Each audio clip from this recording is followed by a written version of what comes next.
ஆண்டவராகிய இயேசு கிறிஸ்துவின் நாமத்தினாலே உங்கள் அனைவருக்கும் அன்பின் வாழ்த்துதல்கள்.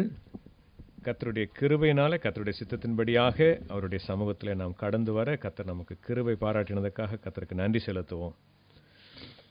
நம்மை முன்கூட்டி தெரிந்து கொண்ட நம்முடைய ஆண்டவர், ஹல்லேலூயா, நாம் தம்முடையவர்களாக இருக்கும்படியாக உலக தோட்டத்துக்கு முன்னே நம்மை தெரிந்து கொண்டார். நம்மை தம்முடைய இரத்தத்தினாலே கழுவி பரிசுத்தப்படுத்தி தன்னுடைய பிள்ளைகளாக அழைத்து தமக்குள்ளாய் வளரும்படியாக நமக்கு கிருபை செய்திருக்கிறார். கர்த்தருடைய பிள்ளைகளாகிய நமக்கு ஆண்டவருடைய வேதத்தின் ஆழங்கள், சத்தியங்கள் கொடுக்கப்பட்டிருக்கின்றன. அதை அறிந்து கொள்ள வேண்டியது நம்முடைய உரிமை, நம்முடைய கடமை. அதனால்தான் மறுபடியும் பிறந்தவர்களே குழந்தைகள் என்று சொல்லுவார்கள். குழந்தை என்று சொன்னால் வளர வேண்டும். வளருவதற்கு ஆகாரம் தேவை, பால் தேவை. வளர்ந்து வரும் பொழுது ஆகாரம் தேவை. வேத வசனம் ஆவிக்குரிய குழந்தைகளுக்கு பாலும் அதுதான், வளர்ந்து வந்தவர்களுக்கு பலமான ஆகாரமும் அதுதான். ஹல்லேலூயா. களங்கமில்லாத ஞானப்பால் என்று 1 பேதுரு 2ஆம் அதிகாரம் 3ஆம் வசனத்தில் எழுதியிருக்கிறது. அதே போலவே பலமான ஆகாரம் என்று எபிரேயர் 5ஆம் அதிகாரத்தில் கடைசி வசனத்தில் எழுதியிருக்கு. இந்த ஆகாரத்தை நாம் உட்கொண்டு வளர்ந்து வர வேண்டும். தேவனுடைய சித்தம் இதுதான். அதற்காக அவருடைய இயேசு கிறிஸ்துவின் பிள்ளைகள், இயேசுவின் விசுவாசிகள், இயேசுவின் சீடர்கள் என்று அழைக்கப்படுகிற நாம் அவருடைய வேதத்தை, அவருடைய வார்த்தைகளை, அவருடைய சத்தியங்களை ஆழமாக அறிந்து கொள்வது நமக்கு மிகவும் அவசியமான காரியம். அதற்காகத்தான் நாம் இந்த அடிப்படை விசுவாச சத்தியங்கள் என்று சொல்லப்படுகிற பேசிக் ஃபெய்த் ஃபவுண்டேஷன் கிளாஸஸ் நம்ம தொடர்ந்து பங்கு கொண்டு வருகிறோம். முதலாவதாக நாம் துவங்கியது பாவத்தை குறித்தும், பாவ மன்னிப்பை குறித்தும், பாவத்தின் மனம் திரும்புதலை குறித்தும் நாம் தியானித்தோம். பாவம் மனம் திரும்புதல் இல்லாமல் ரட்சிப்பு இல்லை. மனம் திரும்பி இயேசு கிறிஸ்துவின் மேல் உள்ள விசுவாசம், நம்முடைய தேவனுக்கு நேராக திரும்பி வருகிற வாழ்க்கை வரும் பொழுது ஆண்டவரை ஏற்றுக்கொண்டு இருதயத்தில் விசுவாசித்து அவரை ஏற்றுக்கொள்ளும் பொழுது நாம் ரட்சிக்கப்படுகிறோம். இந்த ரட்சிப்பு நமக்கு இலவசமாக கொடுக்கப்படுகிறது. ஆனால் அந்த ரட்சிப்புக்காக செலுத்தப்பட்ட மகா பெரிய விலைக்கரையம் ஒன்று உண்டு. அதுதான் இயேசுவின் ரத்தம். அந்த ரத்தத்தை குறித்து நாம் தியானித்தோம். கடந்த 2 வாரங்களில் தியானித்தோம். இப்போ நாம் தியானிக்க போவது மறுபிறப்பு, த நியூ பர்த். அநேக கிறிஸ்தவர்களுக்கு மத்தியிலே கேட்கப்படுகிற, பேசப்படுகிற ஒரு சாதாரணமான common word is born again.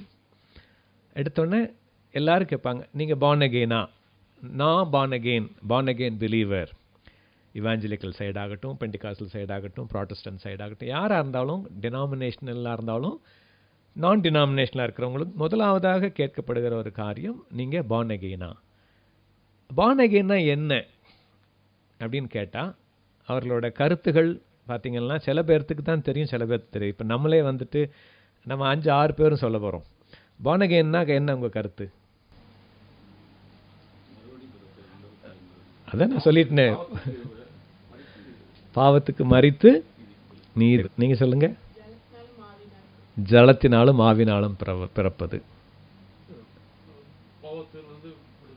பாவத்திலிருந்து விடுதலை ஆகிறோம், ஆண்டவர் இரட்சகராக ஏற்றுக்கொள்கிறோம். நீங்க ஆவிக்குரிய வாழ்க்கையை ஆரம்பிக்கிறோம். உங்களுக்கு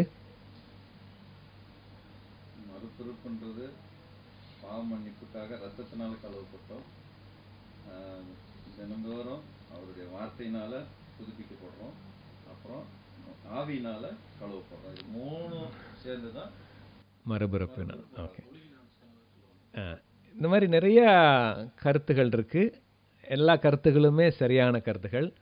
நிறைய பேர் நம்மகிட்ட கேட்கக்கூடிய ஒரு கேள்வி, நம்முடைய கிறிஸ்துவ விசுவாசத்தை நாம் அறிக்கையிடும் பொழுது, நம்ம கிறிஸ்தவர்கள், அதிலையும் ஆவிக்குரிய கிறிஸ்தவர்கள் என்று மற்றவர்களுக்கு தெரிய வரும் பொழுது அவர்கள் கேட்கக்கூடிய one possible question is, what is born again? காமனாக கேட்பாங்க. நீங்கள் once you say I am born again, first கேட்பாங்க, நீங்கள் எந்த சர்ச்சு? கேத்தலிக், ப்ராட்டஸ்டன்ட், அதில் எங்கெங்கன்னு வரும், இப்படியே வரும். கடைசியாக வந்து நீங்கள் என்ன நிறுத்துவீங்க? born again அப்படிங்கும்போது அடுத்ததாக வருகிற கேள்வி, born again-னா என்ன? நமக்கு எப்படி புரிஞ்சுக்கிறோம்? வேதம் என்ன சொல்லுகிறது? நாம் எப்படி அவர்களுக்கு பகிர்ந்து கொள்ள வேண்டும்? இந்த உணர்வு, இந்த அடிப்படை சத்தியம் நம்முடைய கிறிஸ்தவ விசுவாச வாழ்க்கைக்கு மிக மிக முக்கியமான காரியம். முதலாவதாக நாம் மறுபடியும் பிறந்திருக்கிறோம் என்பதை நாம் உறுதி செய்கிறோம். ரெண்டாவதாக அந்த மறுபிறப்பு எப்படி நடைபெறுகிறது, என்ன நடந்தது, இன்னும் நடந்து கொண்டிருக்கிறது. இதை குறித்து வேதம் என்ன சொல்லுகிறது? இதை கிறிஸ்துவை குறித்து அறியாத மக்களுக்கோ அல்லது புதிய விசுவாசிகளுக்கோ அல்லது நம்முடைய விசுவாசத்தை குறித்து கேள்வி கேட்கிற யாவருக்கும் சாந்தத்தோடும் வணக்கத்தோடும் நம்ம எப்படி பதில் சொல்ல வேண்டும் என்பதை குறித்து நம்ம இன்றைக்கி தியானிக்க போகிறோம். அதற்கு அடிப்படையாக யோவான் எழுதின சுவிசேஷத்தில் 3ஆம் அதிகாரம் 1 to 8 வரைக்கும் நம்ம வாசிக்கலாம். யாராவது ஒருத்தர் வாசிங்க, மற்றவங்க எல்லாம் நம்ம அதை கவனமாக கேட்போம். யூதருக்குள்ளே அதிகாரியான நிக்கதேமு எனப்பட்ட பரிசேயன் ஒருவன் இருந்தான். அவன் ராக்காலத்திலே இயேசுவினிடத்தில் வந்து, ரபி, நீர் தேவனிடத்திலிருந்து வந்த போதகர் என்று அறிந்திருக்கிறோம்.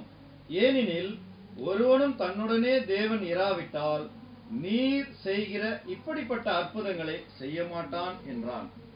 இயேசு அவனுக்கு பிரதியுத்தரமாக, ஒருவன் மறுபடியும் பிறவாவிட்டால் தேவனுடைய ராஜ்யத்தை காண மாட்டான் என்று மெய்யாகவே மெய்யாகவே உனக்கு சொல்லுகிறேன் என்றார். அதற்கு நிக்கதேமு, ஒரு மனுஷன் முதிர் வயதாயிருக்கையில் எப்படி அவன் தன் தாயின் கர்ப்பத்தில் 2ஆம் தரம் பிரவேசித்து பிறக்க கூடுமோ என்றான். இயேசு பிரதியுத்தரமாக, ஒருவன் ஜலத்தினாலும் ஆவியினாலும் பிறவாவிட்டால் தேவனுடைய ராஜ்யத்தில் பிரவேசிக்க மாட்டான் என்று மெய்யாகவே மெய்யாகவே உனக்கு சொல்லுகிறேன். மாம்சத்தினால் பிறப்பது மாம்சமாயிருக்கும், ஆவியினால் பிறப்பது ஆவியாயிருக்கும். நீங்கள் மறுபடியும் பிறக்க வேண்டும் என்று நான் உனக்கு சொன்னதை குறித்து அதிசயப்பட வேண்டாம். காற்றானது தனக்கு இஷ்டமான இடத்திலே வீசுகிறது, அதன் சத்தத்தை கேட்கிறாய், ஆகிலும் அது இன்ன இடத்திலிருந்து வருகிறது என்றும் இன்ன இடத்துக்கு போகிறது என்றும் உனக்கு தெரியாது.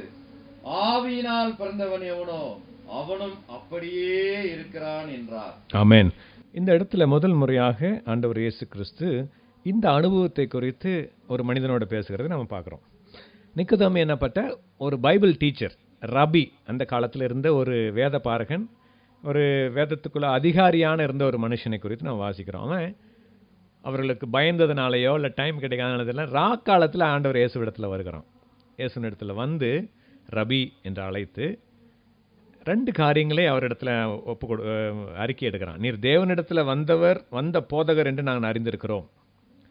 எனக்கு நீங்கள் அற்புதம் செய்கிறீங்க, ஆண்டவர் உங்களோடு இல்லாவிட்டால் நீர் இந்த மாதிரி அற்புதங்களை செய்ய மாட்டான், யாருமே செய்ய முடியாதுன்னு சொல்லி he is coming and giving a statement to Jesus.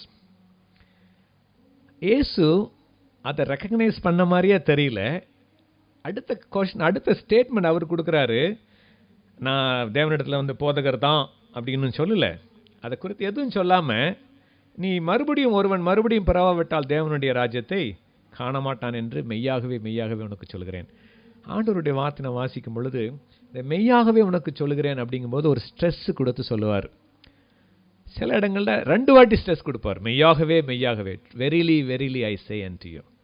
இந்த வெரிலி வெரிலின்னு 2 வாட்டி வரும்பொழுது பார்த்தீங்கன்னா ஆண்டவருடைய போதனைகள்லேயே இதற்கு மிகவும் முக்கியத்துவம் கொடுக்கிறார் அப்படின்னு அர்த்தம். இந்த ஒரே காரியத்தில் 2 இடத்துல இந்த இடத்துல மெய்யாகவே மெய்யாகவே நான் உனக்கு சொல்லுகிறேன், மறுபடியும் பிறவாவிட்டால் தேவனுடைய ராஜ்யத்தை காண மாட்டாய் சொல்லும்போது இங்கே இவனுக்கு இந்த மறுபிறப்பை குறித்து ஆண்டவர் வந்துட்டு அந்த ஒரு ஹிண்ட் கொடுக்குறார். எப்படி மறுபடியும் பிறப்பதுன்னு சொல்கிறாரு. நீ பிறக்கலைன்னா என்ன ஆகும் அப்படிங்கிறதையும் சொல்கிறார். ஓகே, ஒரே வார்த்தை இன்னைக்கு நம்ம பார்க்க போகிறதோட முக்கிய கருத்து, you must be born again. ஒருவன் பிறக்காவிட்டால் அப்படின்னு அது கண்டிஷன் போடுறார் இல்லையா?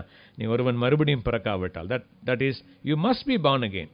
அப்போது ஆண்டவர் இவரது மெய்யாகவே மெய்யாகவே என்று சொல்லும் பொழுது அவர் ஒரு உவமையை குறித்தோ அல்லது ஒரு சிம்பலை குறித்தோ சொல்லலை, உண்மையாக நடக்கிற ஒரு காரியத்தை சொல்கிறார். Spiritual birth is as real as a natural birth. இதான் முதல் நம்ம அறிந்து கொள்ள வேண்டிய சத்தியம். It's not a figurative of speech. ஒரு உவமையோ ஒரு உவமானமோ அல்லது நமக்கு ஒரு அடையாளமாக சொல்லப்படுகிற காரியம் அல்ல. New birth is a spiritual birth. எப்படி நம்ம குழந்தையாக தாயின் கருவிலிருந்து வெளியில் வரும் பொழுது எப்படி நம்ம குழந்தையாக பிறந்து நமக்கு பேர் வைக்கப்படுகிறதோ அதே மாதிரி தான் ஆவிக்குரிய நிலையில் இந்த spiritual realm we are born again with a spiritual birth. First birth is a seed of a man. முதல் பிறப்பு மனிதனுடைய வித்து. Second birth is a seed of God. 1 பேதுரு 1:23. நான் வசனங்களுக்கு சைடில் கொடுத்துட்டே வரேன், முடிஞ்ச அளவுக்கு வாசிக்கலாம், இல்லாட்டி நீங்கள் எழுதி வச்சுக்கோங்க, நீங்கள் வீட்டில் போயிட்டு நீங்கள் வாசிக்கலாம். First birth is a seed of man, natural birth. Spiritual birth are the second birth is the seed of God. ஒரு உதாரணம் சொல்கிறேன். ஒரு குரங்கு இருக்குது. இந்த குரங்கு ஒரு மனுஷனோட வாழ்ந்துட்டுருக்கு. அவங்க குரங்காட்டியெல்லாம் இருப்பாங்க இல்லையா, பார்த்துருப்பீங்க. அப்போது அதுக்கு நல்லா கற்றுக்குச்சு. அவன் என்ன பண்ணுறான், ஒரு சட்டையெல்லாம் தைச்சு பேண்ட்லாம் தைச்சு குரங்குக்கு போட்டு விட்றான். சாப்பாடையும் சாப்பிடுது. இவன் என்ன சாப்பிட்றானோ அதுவும் சாப்பிடு. இவனுக்கு அதுக்கும் ஒரு பிளேட் வச்சுருக்கான். உட்காந்து பழகிச்சு, எல்லாமே பழகிருச்சு. ஆனால் குரங்கு மனிதனாக முடியுமா? முடியவே முடியாது. மனிதன் மூலமாக பிறந்தா தான் மனிதன், குரங்கு மூலமாக பிறந்தா குரங்கு தான். ஒரு அற்புதம் நிகழ்ந்து அந்த குரங்கு திரும்ப போய் மனிதன் மூலமாக உருவெடுத்து மனிதனாக பிறந்தா மட்டும்தான் அது மனிதனை ஒத்துக்க முடியும். அதே மாதிரி தான் ஒரு மனிதன் தேவனுடைய பிள்ளை ஆக வேண்டுமென்றால் தேவனால் பிறக்க வேண்டும். should be born of God. You cannot by any other mean. ஒரு miraculous birth, ஒரு அற்புதமான ஒரு பிறப்பு நடந்தால் ஒழிய குரங்கு எப்படி மனிதனாக மாற முடியாதோ அப்படியே மனிதனும் தேவனுடைய பிள்ளையாக மாற முடியாது. Okay. born from above by the incorruptible seed of God. தேவனுடைய மாசற்ற வித்தினாலே நாம் பிறப்பிக்கப்படுகிறோம். ஓகே. இந்த இது ரெண்டுக்கு உள்ள வித்தியாசம், ரெண்டுக்கு உள்ள தொடர்பு நாம் புரிந்து கொள்ள வேண்டும். எவ்வளவுக்கு எவ்வளவு உண்மையான பிறப்பு நிஜமோ அவ்வளவுக்கு அவ்வளவு ஆவிக்குரிய பிறப்பு நிஜம். எப்படி மனிதனுடைய வித்தாக நாம் மனிதர்களாக பிறக்கிறோமோ, ஆணாக பெண்ணாக பிறக்கிறோமோ, தேவனுடைய வித்தினாலே நாம் தேவனுடைய பிள்ளைகளாக பிறக்கிறோம். தேவனுடைய வித்து என்று சொல்லப்படுவது வேதத்திலே குறிப்பிடப்படுகிறது தேவனுடைய வார்த்தை, வேர்ட் ஆஃப் காட். அடுத்தது இதோட நம்ம இப்போ 5-6 கருத்துக்கள் சொன்னோம் என்ன அப்படின்னு சொல்லிட்டு, கிட்டத்தட்ட எல்லாமே அதோட எக்ஸ்பிளனேஷன் தான். இதில் நான் ஒரு 6 பாயிண்ட் சொல்கிறேன், நோட் பண்ணிக்கோங்க. நீங்கள் சொன்னதுலேயே தான் அதெல்லாம் இருக்கும். New birth is a new creation, புதிய சிருஷ்டி. 2 கொரிந்தியர் 5:17 புதிய சிருஷ்டி. ரெண்டாவது, ஆவிக்குரிய உயிர்த்தெழுதல், a spiritual resurrection. எபேசியர் 2:1 9 வரைக்கும் இருக்கு. பாவங்களினால் மரித்தவர்களாயிருந்த நம்மை கிறிஸ்துவுக்குள்ளாக உயிர்ப்பித்தார். It's a spiritual resurrection. தீத்து 3:5 ரீஜெனரேஷன், மறுஜென்மமாக்கப்படுதல். ரீஜெனரேஷன், மீண்டுமாய் உருவாக்கப்படுதல். ரீஜெனரேஷன், தீத்து 3:5. Fourth, new birth is a partaking of divine nature of God. தேவனுடைய திவ்ய சுபாவத்துக்கு பங்குள்ளவர்களாக மாறுவது. 2 பீட்டர் 1:4 2 பேதுரு 1:4. இன்னொருத்தர் சொன்னாங்க, receiving Jesus Christ as Lord and saviour by faith. கர்த்தராகி இயேசு கிறிஸ்துவை சொந்த இரட்சகராக விசுவாசத்தின் மூலமாக ஏற்றுக்கொள்வது. யோவான் 1:12. அவருடைய நாமத்தின் மேல் விசுவாசமுள்ளவர்களாய் அவரை ஏற்றுக்கொண்டவர்கள் எத்தனை பேர்களோ அத்தனை பேர்களும் தேவனுடைய பிள்ளைகளாகும்படி அவர்களுக்கு அதிகாரம் கொடுத்தார். 6வது, நாம் தேவனுடைய நீதியாக மாறுகிறோம். இந்த கடந்த வாரத்தில் நம்ம பார்த்தோம், கிறிஸ்து நமக்காக பாவமானதுனால நாம் கிறிஸ்துவுக்குள் தேவனுடைய நீதியாக மாறுகிறோம். 2 கொரிந்தியர் 5:21. ஒரு புது சிருஷ்டி, ஒரு ஆவிக்குரிய உயிர்த்தெழுதல், ஒரு மறுஜென்ம முழுக்கு, புதிய பிறவி, தேவனுடைய திவ்ய சுபாவத்தில் பங்கு பெறுகிறோம், இயேசுவை சொந்த இரட்சகராக விசுவாசத்தின் மூலமாக ஏற்றுக்கொள்கிறோம், தேவனுடைய நீதியாக மாறுகிறோம். முக்கியமான காரியம், the underlying point is new birth is compulsory. If you are to be called as a child of God, you must be born again. You must be born again. நம்ம பிள்ளைங்களை தான் நம்ம பிள்ளைங்கள்னு சொல்ல முடியும். அதே மாதிரி தான் தேவனால் பிறந்தவர்கள் தான் தேவனுக்கு பிள்ளைகளாக இருக்க முடியும். அவ்வளோதான். You must be born again. அப்போது மீண்டுமாக நம்ம யோவான் 3:1 திரும்பி போவோம். ஆண்டவர் 2 பிறப்பை குறித்து இதில் பேசுகிறார். மாம்சத்திலே பிறப்பதெல்லாம் மாம்சமாயிருக்கும், ஆவியிலே பிறப்பதெல்லாம் ஆவியாயிருக்கும். அப்போ ஆண்டவர் 2 பிறப்பை குறித்து சொல்லுகிறார். இப்போ இந்த இடத்துல 2 நபர்களை நாம் பார்க்கிறோம். ஒன்று வந்துட்டு தேவகுமாரன், இன்னொன்று மனுஷன். நிக்கோதேமியும் ஒரு மனிதன். இயேசு கிறிஸ்து பரத்திலிருந்து இறங்கினவரும் பரலோகத்தில் இருக்கிறவருமான மனுஷகுமாரனை அல்லாமல். ஸோ அவர் தான் பரத்தில் இருக்கிறவர், பரத்திலிருந்து இறங்கினவர் அவர் தான் தேவகுமாரன். ஒரு மனுஷனோட பேசிட்டு இருக்கிறாரு. நார்மல் மேன், நேச்சுரல் மேன், இயல்பான இயற்கையான மனிதன்.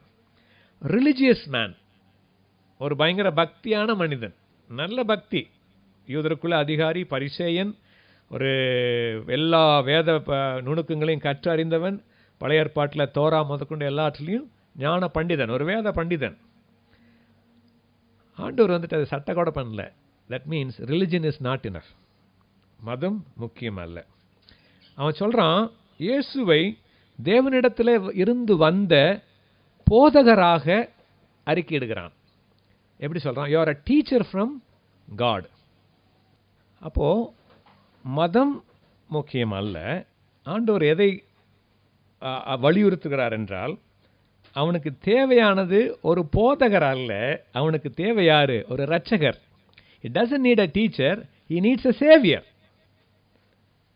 He needs regeneration, not a religion. அவனுக்கு தேவை ஒரு மறு ஜென்மம். அவனுக்கு என்ன தேவை? மதம் தேவையில்லை. ஏற்கனவே மதத்தில் ஊறிப்பானவன், மதம் தேவையில்லை. ஆனால் அவனுக்கு என்ன தேவை? மறு ஜென்மம் முழுக்கு தேவை. அவனுக்கு நியாயப்பிரமாணத்தை விட அவனுக்கு ஜீவன் தேவை. He needs life more than law. He needs a savior more than a teacher.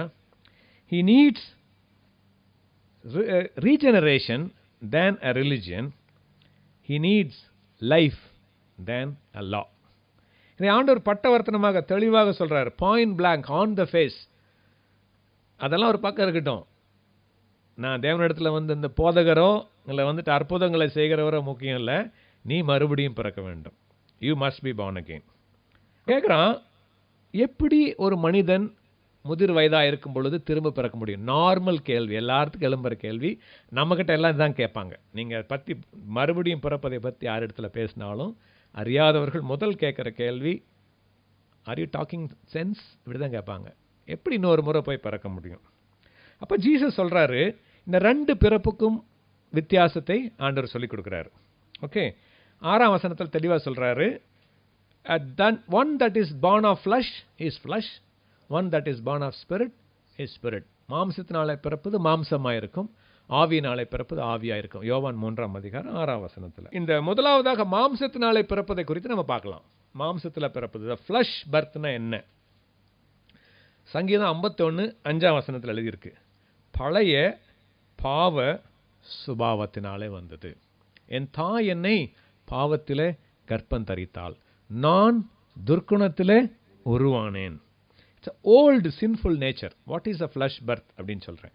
மாம்சத்தினாலே பிறந்தது, மாம்சத்தினாலே பிறக்கிறது, பிறப்பது எல்லாம் இப்படி தான் இருக்கும். Old sinful nature. சங்கீதம் 51 5. It's a corruptible nature. கரப்டபுள்னாக்கா அழிவுள்ள வித்து, அழிவுள்ள சுபாவம். That is the corruptible nature. 1 பேதுரு 1:23. அழிவுள்ள சுபாவம், அழிவுள்ள இயல்பு. ரோமர் 6:23 மரணத்துக்கு உட்பட்ட பிறப்பு. Old nature under the sentence of death. மரணத்தின் விதிக்கு உட்பட்ட பிறப்பு. இதனால தான் மாம்சத்தின்படி பிறக்கிறது எல்லாமே பிசாசினால் உண்டானவைகள். யோவான் 8:44 ஆண்டவர் சொல்றாரு, நீங்கள் உங்கள் பிதாவாகிய பிசாசினால் உண்டானவர்கள். நீ பிசாசின் பிள்ளைன்னு சொல்றத இப்படி சொல்றாரு, நீங்கள் உங்கள் பிதாவாகிய பிசாசு, பிசாசினால் உண்டானவர்கள். Every unborn person, a child who is unborn or who is not born again, he remains as the child of the devil spiritually. This we should understand. சரியா? 1 யோவான் 3:10 அதுதான் சொல்லுகிறது. 1 யோவான் 3:10 வசனம். இது old birth, flesh birth. New birth என்ன பண்ணுதுன்னு பார்த்தீங்களாக்கா, இதற்கான எக்ஸ்பிளனேஷன் நான் சொல்கிறேன். பைபிளில் இருந்து வசனத்தை எழுதிக்கங்க. It produces a sinless nature. the new birth produces a sinless nature. பாவம் இல்லாத ஸ்பாவத்தை தருகிறது. 1 யோவான் 3ஆம் அதிகாரம் 9ஆம் வசனம். 1 யோவான் 3ஆம் அதிகாரம் 9ஆம் வசனம். It produces a sinless nature. Second thing, this nature 1 யோவான் 3:9 தான் பாவம் செய்ய முடியாத சுபாவம். இதை பற்றி நம்ம அடுத்த இன்னும் கொஞ்ச நேரத்தில் தெளிவாக பார்க்க போகிறோம். புதிதாக பிறந்தவன், தேவனால் பிறந்தவன் பாவம் செய்யான். அப்போ அடுத்த கேள்வி ப்ராக்டிக்கலாக எல்லாத்துக்கும் வரும். இப்போ நம்மலாம் தேவனால் பிறந்தவர்கள் தானே, பாவம் செய்யாமையாக இருக்கிறோன்ட்டு வரும். அது சொல்கிறேன் நான். எனக்கு இப்போ சொல்லிடுறேன். It produces a nature, that nature cannot sin. Okay. மூணாவது, அது நீதியுள்ள சுபாவம். 2 கொரிந்தியர் 5:21. நம்ம என்னவா மாறிடுறோம்? தேவனுடைய நீதியாக மாறுகிறோம். இயேசு கிறிஸ்து நமக்காக பாவமானதினாலே we became the righteousness of God, so that Jesus became the sin for us on the cross. So it is a righteous nature. மூணாவது, நீதியுள்ள சுபாவம். நாலாவது, 2 பேதுரு 1ஆம் அதிகாரம் 4ஆம் வசனத்தில் எழுதியிருக்கிற திவ்ய சுபாவம். What is that? Divine nature. திவ்ய சுபாவம். இப்போ இந்த 4 காரியங்கள் நமக்கு இந்த புதிய வாழ்க்கையில், புதிய பிறப்பில் 4 சுபாவங்கள் வெளிப்படுகின்றன. 1, பாவம் இல்லாத சுபாவம்.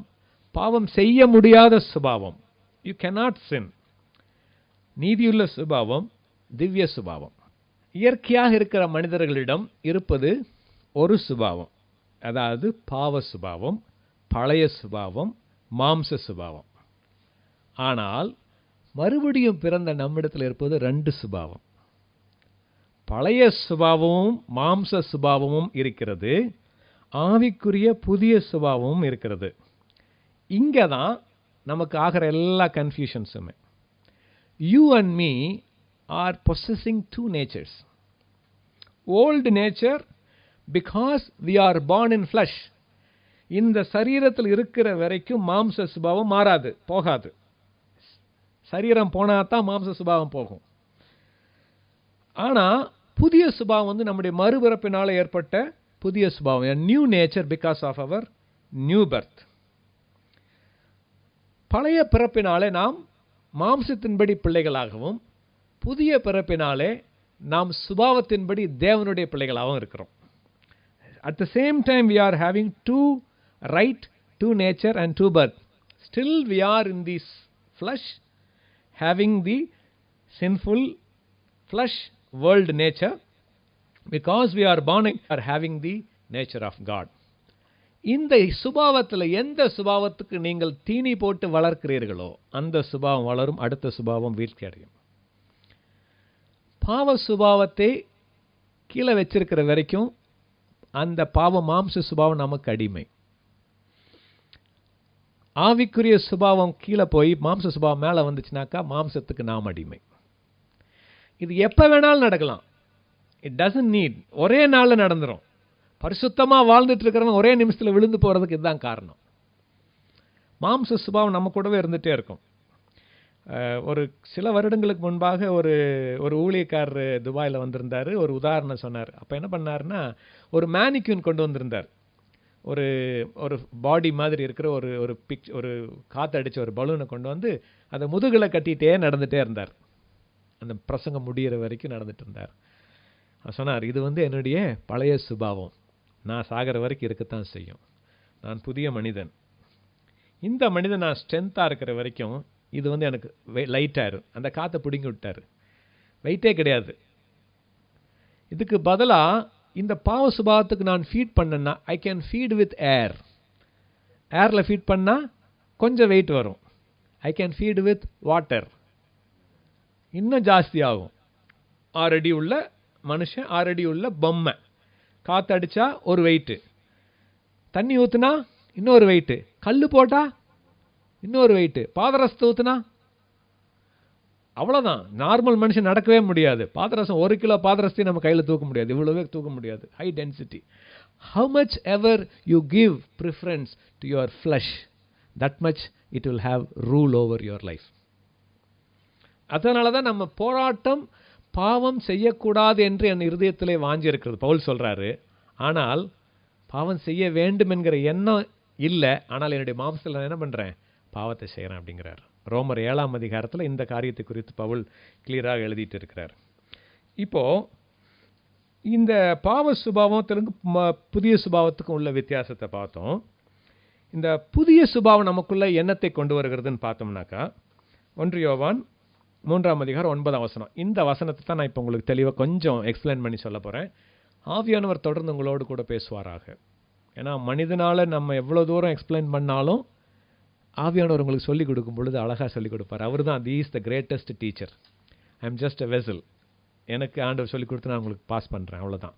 ஆனால் உங்களுக்குள்ளே இருக்கிற அவருடைய அபிஷேகம் 1 யோவான் 2:27 வந்து ஆல்வேஸ் கீப் இன் மைண்ட். உங்களுக்குள்ளே ஒரு அபிஷேகம் இருக்கிறது. எப்பொழுது நம்ம இயேசுவை ஏற்றுக்கொள்கிறோமோ, அந்த புதிய அனுபவத்துக்குள்ளாக வருகிறோமோ, இதுதான் நடக்குது. ஆக்சுவலாக ஆவியானவர் நமக்குள்ளாக, இயேசு ஆவியானவராக நமக்குள்ளே, நம்முடைய ஆவிக்குள்ளாக வந்து விடுகிறதுனால அந்த அபிஷேகமாக அவர் நமக்குள்ளே தங்கியிருக்கிறார். அதுதான் Jesus is living inside of us. இந்த அபிஷேகம் தான் நமக்கு போதிச்சுக்கிட்டே இருக்கும்.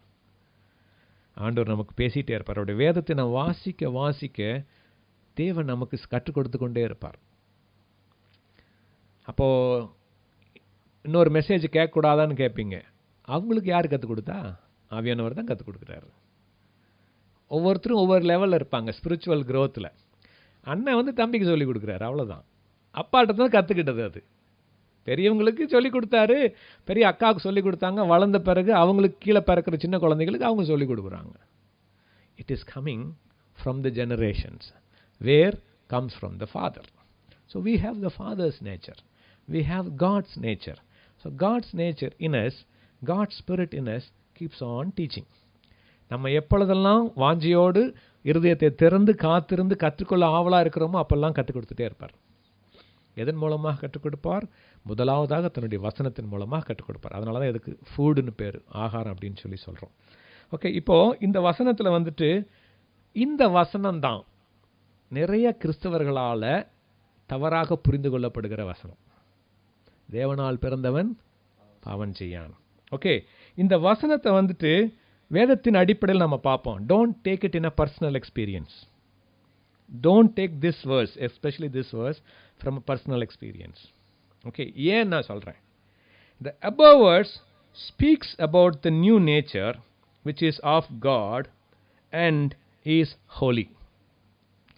தேவன் பாவம் செய்வாரா? மாட்டார். தேவனுடைய சுபாவம் பாவமுள்ள சுபாவமா பரிசுத்த சுபாவமா? இந்த ரெண்டுக்கு மாற்றமே கிடையாதுல்ல, மாற்றமே கிடையாது. இப்போ அவருடைய சுபாவம் என்ன பண்ணாது? பாவம் செய்யாது, செய்யவே செய்யாது.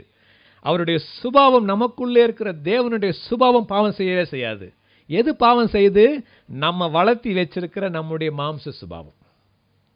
புரியுதா? இந்த ரெண்டு சுபாவம் நமக்குள்ள இருக்கிறதுனால தான் நமக்குள்ள நடக்கிற போராட்டமே. ஏன் மற்றவங்களுக்கு வந்துட்டு அது தப்பாகவே தெரியறதில்ல, மற்றவங்களுக்கு அது பாவமாகவே தெரியறதில்ல, மற்றவங்களுக்கு அது நார்மலாக இருக்குதுனாக்கா தட் இஸ் தேர் நேச்சர். ஏன் you are caught between two? Because you are with two natures.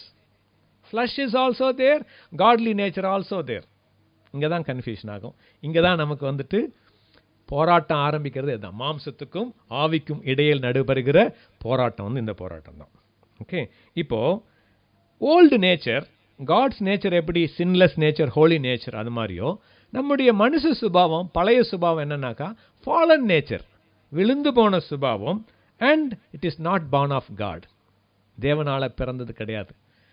இன்னும் நீங்கள் பழையசில் போனீங்களாக்கா தேவன் தன்னுடைய சாயலாக மனுஷனை உண்டாக்கினார். ஆதியாகமம் 2ஆம் அதிகாரம் 1ஆம் அதிகாரம் 2ஆம் அதிகாரம் வரைக்கும்.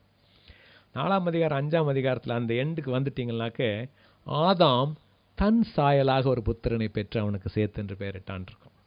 அங்கேயே போயிடுச்சு, இந்த சாயல் அங்கேயே மாறிடுச்சு. அதுக்கப்புறம் வரும்போது we are not born of God, we are born of flesh. இதுதான், this is the practical thing which is happening throughout the ages. இப்படி தான் நடந்து வந்துக்கிட்டே இருக்கு. அப்போது இந்த நியூ நேச்சர் வந்துட்டு புதிய சுபாவம், நமக்கு சொல்லப்படுகிற புதிய சுபாவம் does not commit sin, பாவம் செய்யாது. அதுதான் தேவனால் பிறந்தவன் பாவம் செய்யான். Because it is the product of seed of God. தேவனுடைய வித்து, தேவனுடைய வித்து பாவம் செய்யாது. Okay, we are talking about the seed and the God's nature in us. It will not sin. it cannot sin, it does not sin. பாவம் செய்ய முடியாது, பாவம் செய்யாது, பாவம் செய்கிறதும் கிடையாது. ஓகே, ரெண்டாவது, why it cannot sin? You said it cannot sin because it is the divine nature. திவ்ய சுபாவம். திவ்ய சுபாவம் பாவத்தை பார்க்க மாட்டாத சுத்த கண்ணன், பரிசுத்தர். அதனால் அவருக்கு பாவம் கிடையாது, பாவம் செய்ய முடியாது. அவருடைய நேச்சர் பாவம் செய்ய முடியாது. Since God cannot sin, so the new nature that is coming from his holy seed also cannot sin. You understand? How God cannot sin? In the same way, the new creature, the new nature which you and me have, that comes from the holy seed of God, cannot sin.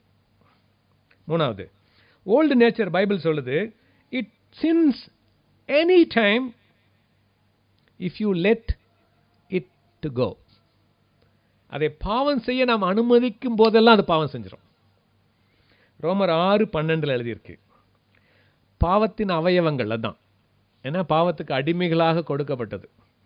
Old nature, it does sin anytime you let that nature to sin.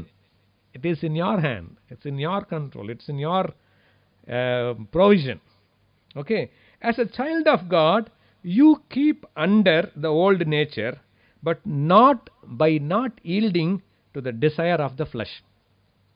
மாம்சத்தின் இச்சைக்கு ஒப்புக் கொடுக்க, மாம்ச சுபாவத்தை உங்களுக்கு கீழாக வைத்திருக்கும் பொழுது it cannot come out and do sin. At the same time, or the old nature, if you allow it to grow, if you allow it, it will keep you under. உங்களை அடிமைகளாக்கிவிடும். நம்மை பாவ சுபாவம் அடிமையாக்கிவிடும். அப்போ தான் ஒரு ஸ்டேஜுக்கு மேலே கண்ட்ரோல் பண்ண முடியாமல் திருப்பி திருப்பி அதையே பண்ணிகிட்டே இருப்போம். We say, I cannot control. Why? Because you made it to master over you. We made the old nature to have mastery over us. நமக்கு மேலாக எஜமானத்துவத்தை எடுத்துக்கொண்டு விட்டது. He became a master and he is ruling it. Okay, so you will live a defeated Christian life. ரோமர் 6:13. That is why தேவனுடைய பிள்ளைகளாகிய நாம், நம்மை போன்ற அநேக தேவ பிள்ளைகள் ஒரு தோற்கடிக்கப்பட்ட கிறிஸ்தவ வாழ்க்கை வாழ்ந்து கொண்டிருக்கிறோம். வெற்றிகரமான வாழ்க்கை இல்லை. முளம் ஏறுனா, ஜான் ஏறுனா முளம் சறுக்குதுங்கிறது வந்துட்டு வேற யாருக்கு உண்மையோ தெரியாது. நம்ம ஆண்டவருடைய பிள்ளைகளுக்கு நிறைய வாட்டி அதுதான் உண்மை. கொஞ்சம் வேற வர்ற மாதிரி இருக்கும், பசுக்குன்னு மறுபடியும் கீழே போயிடுவோம், திரும்ப கீழே போயிட்டே இருக்கும். ஏன் அப்படின்னாக்கா, this is what makes you should understand you have two nature. Which one you feed will have upper edge. Which one you are giving in, it will be having mastery over our life. நம்முடைய வாழ்க்கையிலே அது எஜமானாக மாறும். Okay, ரெண்டாவது, பழைய சுபாவத்தில் நன்மை ஒன்றும் கிடையாது. ரோமர் 7:18 சொல்லுது, பழைய சுபாவத்தில் என்ன இல்லை? நன்மை இல்லை. நன்மை செய்கிறது ஒன்றுமே கிடையாது.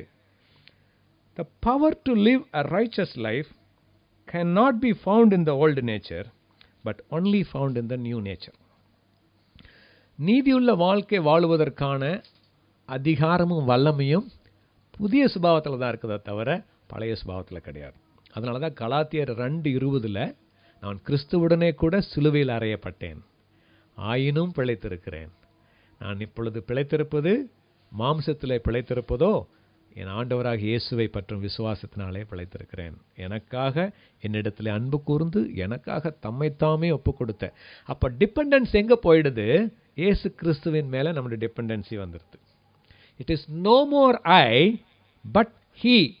இனி வாழ்வது நானல்ல, கிறிஸ்து எனக்குள் வாழ்கிறார் என்ற உணர்வும் என்ற ஒரு உத்தரவாதம் நமக்கு ஒவ்வொரு நிமிடமும் வந்து கொண்டிருக்கும் பொழுது தான் நம்முடைய ஆவிக்குரிய சுபாவத்துக்கு வலிமை உண்டாகும், நம்முடைய பாவ சுபாவத்துக்கு பலவீனம் உண்டாகும். ஆவிக்குரிய சுபாவம் மேலே ஓங்கும், பாவ சுபாவம் காலுக்கு கீழே போய்விடும். சரியா? இதுதான் நடக்குது. There is nothing good in the old nature, but only in the new nature.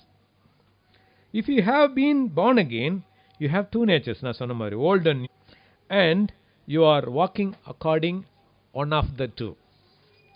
It can be on the same day. பாதி நேரம் ஆவிக்குரிய வாழ்க்கை வாழ்ந்துட்டு பாதி நேரம் உலக பிரகார வாழ்க்கை வாழவும் முடியும். ஏன்னாக்கா இதுதான் காரணம். வளர வளர ஆண்டவருடைய சமூகத்தில் நாம் காத்திருந்து இந்த ஆழமான காரியங்களை கற்றுக்கொண்டு ஆண்டவருக்கு ஒப்பு கொடுத்து அவருடைய ஆளுகையின் கீழே வாழும் பொழுது சுயம் சாகும். பவுல் சொல்றாரு, நான் அனுதினமும் சாகிறேன். If at all, if you want to write something in your bedroom or in your office, இந்த வார்த்தை நீங்க எழுதி வைக்கலாம். I die daily. I die daily. நான் அனுதினமும் சாகிறேன். எப்படி சாகிறோம்? சுயம் சாகிறது, மாம்சம் சாகிறது. ஆக்சுவலா நம்ம சரீரப்பிரகாரமா சாவதில்லை. நம்முடைய மாம்சமும் அதன் இச்சைகளும் கிறிஸ்துவுடனே கூட சிலுவையில் அறையப்பட்டிருக்கிறது. கிறிஸ்துவின் உடையவர்கள் தங்கள் மாம்சத்தையும் அதன் ஆசை இச்சைகளையும் சிலுவையில் அறைந்திருக்கிறார்கள். கலாத்தியர் 5ஆம் அதிகாரத்தில் 24, 25 வசனத்தில் வாசிச்சிங்கன்னா அது இருக்கு. நம்முடைய ஆசை இச்சை மாம்சம் முழுக்க முழுக்க ஒவ்வொரு தினமும் சிலுவையில் அறைந்தால் மட்டும்தான் இந்த பாவ சுபாவம் நம்ம மேற்கொள்ளாமல் இருக்க முடியும். நம்முடைய சிலுவையில் அறையும் பொழுது ஆண்டவரிடத்திலிருந்து வருகிற ஜீவன் நம்முடைய ஆவிக்குரிய சுபாவத்தை கட்டி எழுப்பி உயிருள்ளதாக மாற்றி பலப்படுத்துகிறது. அப்படி பலப்படுத்தப்படும் பொழுது நாம் ஆவிக்குள்ளாக நடக்கிறோம். எவர்கள் ஆவியினாலே நடத்தப்படுகிறார்களோ அவர்கள் தேவனுடைய புத்திரராயிருக்கிறார்கள். அப்போதான் நம்ம we are exhibiting the qualities of the child of God. You have been born again as a child of God, but we are not showing the qualities of a child of God. Why? Because not led by the Spirit of God. Because we are not giving the spiritual nature in us to lead us. That is why, even though we are the children of God, we are not showing the quality or the attributes or the character of a child of God. சரியா? இப்போ examine your Christian walk in the light of God's word. ரோமர் 8:5-6. இப்போ நான் சொன்னது அதான். கிறிஸ்துவனுடையவர்கள் ஆவிக்குட்பட்டவர்கள், மாம்சத்துக்குட்பட்டவர்கள் அல்ல. கிறிஸ்துவை உடையவன் ஜீவனை உடையவன், கிறிஸ்து இல்லாதவன் ஜீவன் இல்லாதவன். ரோமர் 8ஆம் அதிகாரத்தில் இந்த ஆவிக்குரிய போராட்டம் மாம்சத்துக்குரிய போராட்டத்தை பற்றி நல்லா எழுதியிருக்கும். கலாத்தியர் 5:6 இதே குறித்து இன்னும் டீட்டெயிலாக இருக்கும். கலாத்தியரில் இந்த 2 சுபாவத்தை குறித்தும் பவுல் அழகாக எழுதுவார். ரோமர் 7ஆம் அதிகாரம், 6ஆம் அதிகாரம், 7ஆம் அதிகாரம், 8ஆம் அதிகாரம் 3 அதிகாரத்தையும் நீங்கள் வாசிச்சிங்கனாக்கா இந்த போராட்டத்துக்கும் இந்த போராட்டத்திலிருந்து வெளியில் வர்றதுக்கான வழிகளை குறித்து அழகாக அப்போஸ்தலர் பவுல் எழுதியிருப்பார். நம்ம இதை வாசிக்கும் பொழுது நமக்கு தெரியும். இப்போ every day, this is why the word of God, we should examine ourselves in the light of God's word. தேவனுடைய வார்த்தையின் வெளிச்சத்தில் நம்மை நாம் ஆராய்ந்து பார்க்க வேண்டும். வேதம் சொல்லுகிறது இருக்குதா இல்லையா? இல்லைன்னா இல்லை, இருக்குதுன்னா இருக்குது. இதுதான் நமக்கு ஈஸியும் கூட, நமக்கு டிரான்ஸ்பரண்ட்டாக தெரிகிற ஒரு காரியம். டவுட் வந்துச்சுன்னா, எதை குறித்தால் டவுட் வந்ததுனாக்கா ஜெபித்து ஆண்டவருடைய வார்த்தையின் மேலே ஆலோசனை கேட்டோம்னா அதுக்கு ஒத்து போச்சுனாக்கா யூ ஆர் கம்ஃபர்டபுள். உங்களுக்குள்ள ஒரு சமாதானம் வந்துடும். ஈவன் ஒரு தேவ மனிதர் உங்களுக்கு குறித்து தீர்க்க தரிசனம் சொன்னாலுமே அது வேதத்தின் அடிப்படையில் ஒத்து போகணும். ஒத்து போனால் உங்களுக்கு சமாதானம் வரும். அது நீங்கள் போய் ஜெபிச்சு கேட்கணும் ஆண்டவரே இந்த வார்த்தை உமக்கு ஒத்த வார்த்தையா, உமக்கு உகந்த காரியமா, இல்லை என்னுடைய மாம்சத்தில் இருந்தோ. தேவ மனிதன் தன்னுடைய இருதயத்தின் வாஞ்சியின்படி சில டைமில் ஜெபிச்சுட்டு போயிடுவார். ஜெபிக்க வந்துட்டாங்களேங்கிறதுக்காக ஆண்டவரே இவங்க அடுத்த வருஷமே ஃபாரின் போகணும்னு சொல்லி ஜெபிச்சிருவாங்க சில பேர். சில டைம் சில நடக்காது. பட் நமக்கு தேவை என்ன? which is the light? God's word is the light. Whatever is spoken, whether it is coming through God's word, we are comfortable, we are at peace. உன் பக்கத்தில் பிசாசு உட்காந்துட்டு இருக்குன்னு சொன்னான்னாக்கா என் பக்கத்தில் பிசாசு வர்றதுக்கு என் தேவன் அனுமதி கொடுக்கல. பிலிசூனியம் வச்சிருக்கான்னு சொன்னாங்கன்னாக்கா இஸ்ரவேலுக்கு விரோதமான மந்திரவாதம் கிடையாது, யாக்கோபுக்கு விரோதமான குறி செலுதல் கிடையாது. அப்போ எப்போ உங்களுக்கு பயம் வரும்? நமக்கும் கிறிஸ்துவுக்கும் இல்லாத வாழ்க்கை நேராக இல்லைன்னா தான் நமக்கு பயம் வரும். பிசாசு வந்துருச்சோ, பிடிச்சிக்குமோ, பக்கத்தில் இருக்குதோ, அந்த பக்கம் இருக்கா இந்த பக்கம் இருக்கான்னு சொல்லிட்டு அப்போ தான் நமக்கு பயம் வரும். அதனால தான் தினந்தோறும் ஆவியானவருடைய ஆளுகையின்படியாக, தேவ வசனத்தின்படியாக நாம் நம்மை தாமே அனுதினமும் பரிசோதித்து தற்பரிசோதனை செய்து ஆராய்ந்து பார்க்க வேண்டும். சரியா? இதுதான் முக்கியம். So personal advice is, the more you read the word of God, the more you grow in God. More you grow. அது சில டைமில் ஒரே அதிகாரத்தில் ஆண்டவர் நம்மோட பேசிடுவார், ஒரே வசனத்தில் சில டைமில் பேசிடுவார், சில டைமில் it may take many chapters. Keep on read. நீங்கள் படிக்க படிக்க, நான் 2 வாரத்துக்கு முன்னாடி சொன்னேன், நீங்கள் ஞாபகம் வச்சுருக்கீங்களான்னு தெரில, 7 வகையான டெப்த்ஸ் இருக்குது பைபிள் ரீடிங்கில். ஓகே, அப்போ அந்த ஒவ்வொரு ஸ்டெப்புக்குள்ளே ஆண்டவர் நம்ம கொண்டுட்டு போயிட்டுருப்பார். அப்போ தான் அந்த வேர்ஸ் நமக்கு பர்சனலாக மாறுறது, ஆவியாயும் ஜீவனாயும் மாறி நம்மோட பேச ஆரம்பிக்கும். நேற்று நாம் செய்த தவற்றை, பாவத்தை இன்றைக்கு நம்ம வாசிக்கிற வேத வசனம் சுட்டி காட்ட வேண்டும். செய்ய போகிற காரியத்தை எப்படி வாழ்ந்தால் தேவனுக்கு பிரியமாக இருப்பீர்கள் என்பதை வேதவசனம் சுட்டி காண்பிக்கும். But we have to examine ourselves in the light of God's word every day. இதுதான் நம்முடைய திவ்ய சுபாவத்துக்கு பங்குள்ளவர்களாக வாழ்வதற்கான ஒரு அடிப்படை காரியம். 3வது truth, new birth is, first என்ன சொன்னேன், நியூ பர்த் வந்து எப்படி இருக்கும், என்ன மாதிரி நேச்சர் அப்படின்னு சொன்னேன். 2வது, new birth produces a new sinless nature அப்படின்னு சொன்னேன், பாவம் இல்லாத சுபாவத்தை தருகிறது. அதுதான் எப்படின்னு பார்த்தோம், 1 யோவான் 3:9 பார்த்தோம். 3வதுல வந்துட்டு நியூ பர்த் இஸ் இன்கரப்டபிள், 1 பேதுரு 1:23. 1 பேதுரு 1:23 இதில் என்ன எழுதியிருக்கு, அழிவில்லாத வித்து, அழிவில்லாத பிறப்பு. It is incorruptible. ஸோ இப்போ நம்ம என்ன பார்த்துருக்கோம், 2 சீடு பார்த்தோம், 2 பர்த் பார்த்தோம், 2 நேச்சர் பார்த்தோம். Seed of man, seed of God. Sinful nature, old nature, flesh nature, sinless nature, new nature, spiritual nature. அதே மாதிரி 2 பர்த் பார்த்தோம். ஒன்று வந்து birth by flesh, birth by God, birth of God. So 2 seeds, 2 births, 2 natures. First, corruptible seed issues a corruptible nature. அழிவுள்ள வித்து அழிவுள்ள சுபாவத்தை தருகிறது. ரோமர் 1:23. Seed of man, the corruptible seed is the seed of man. It became depraved in the Garden of Eden. Eden தோட்டத்தில் தனக்குரிய மகிமையும் தனக்குரிய அந்தஸ்தையும் மனிதனுடைய with இழந்து போனது. அதனால தான் ஆண்டவர் வாக்குத்தத்தம் கொடுக்கும் பொழுது ஸ்திரீயின் வித்துன்னு சொல்லி கொடுக்குறார். இது another secret for the Messiah coming through the seed of woman. தேவன் மனிதனாக வெளிப்பட வேண்டும், ஸ்திரீயின் வித்தாக வர வேண்டும், பாவம் இல்லாத வித்தாக வர வேண்டும் சொல்லிட்டு அப்பயே தீர்க்க தரிசனமாக ஆண்டவர் சொல்லிடுறாரு, உனக்கும் உன் வித்துக்கும் ஸ்திரீயின் வித்துக்கும் அப்படின்னு சொல்லிடுறாரு. அந்த உன் வித்து அப்படின்னு சொல்லப்படுகிற பிசாசின் வித்து என்ன ஆயிடுச்சு, கீழ்ப்படியாதலின் மூலமாக, டிஸ்ஒபீடியன்ஸ் மூலமாக மனிதனுக்குள்ளாக வந்து அது மனிதனுடைய வித்தாக மாறிவிட்டது. So that is how the sinful nature. முதல்ல ஒரு வாட்டி சொல்லியிருக்கேன், நல்லது பண்ணுறதுக்கு தான் குட்டி குழந்தைக்கு நம்ம சொல்லி தரணும், தப்பு பண்ணுறதுக்கு சொல்லியே தர தேவையில்லை. ஆட்டோமேட்டிக்காக தப்பு தான் பண்ணும். ஒழிச்சு வைக்காதுன்னு தான் சொல்லி தரணும். ஒழிச்சு வைக்கிறதுக்கு அதுக்கு நல்லா தெரியும். பொய் சொல்லாதுன்னு தான் சொல்லி கொடுக்கணும், ஏன்னா பொய் சொல்கிறதுக்கு நல்லா தெரியும் அதுக்கு. Because that is the nature. குழந்தைக்கு கூட அந்த நேச்சராக வந்துடும். So corruptible seed produces a corruptible nature. Seed of man which was depraved in the garden of Eden, which when he sinned, கர்த்தருக்கு விரோதமாய் பாவம் செய்த பொழுது. So this corruptible man, he can only produce corruptible seed. மத்தேயு 7:18. மத்தேயு 7:18 என்ன எழுதியிருக்கு வாசிங்க. Matthew 7:18. நல்ல மரம் கெட்ட கனிகளை கொடுக்க மாட்டாது, கெட்ட மரம் நல்ல கனிகளை கொடுக்கும். ஆமென். இந்த மரம் எதிலிருந்து வருது? சீட்ல இருந்து வருது. என்ன ஆகும்?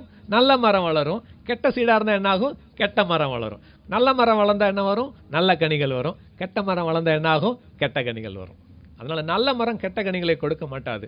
ஆக்சுவலாகவே இப்போ என்ன பண்ணுறாங்க, கிராஃப்டிங்னு பண்ணிவிட்டு அதுக்கு எதுக்கும் ஒட்டு பண்ணிட்டு இருக்கிறாங்க. கெட்ட மரமும் நல்ல கனிகள் கொடுக்கட்டும் அப்படின்னு சொல்லிட்டு. பட் நம்ம மனுஷ சுபாவத்தில் no grafting. Grafting is only done by the Holy Spirit. Only once and once for all. That is the born again experience. இதனால தான் சுபாவ ஒளிவ மர கிளைகளை வெட்டி போட்ட கர்த்தர் காட்டு ஒளிவ மரமாகிய நம்மை சுபாவ ஒளிவ மரத்தில் ஒட்ட வைத்தார். We are grafted in the good seed of God. We are grafted into the good nature, holy nature of God. That's how your nature, my nature becomes God's nature.